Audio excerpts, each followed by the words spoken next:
יושב ומחכה לאוטובוס מתי הוא יוצא, נכנסת במין דילוג מרהיב,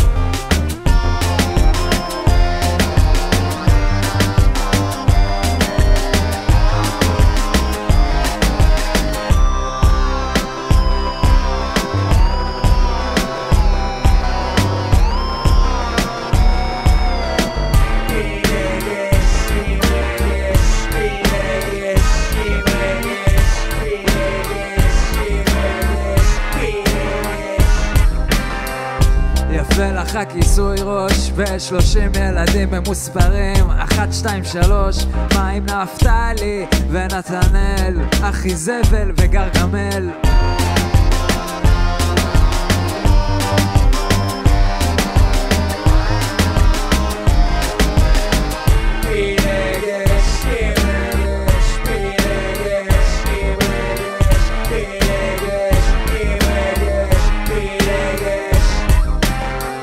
עושה לי פרצופים קשים כאילו אני אשם שאנשים מתים, עושה לי מבט לא נעים כל פעם שאני נושם, זה לא מתאים,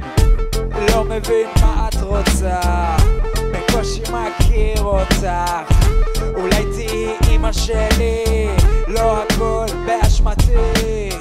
מרגש מסתובבת ברחוב כאילו של אבא שלך,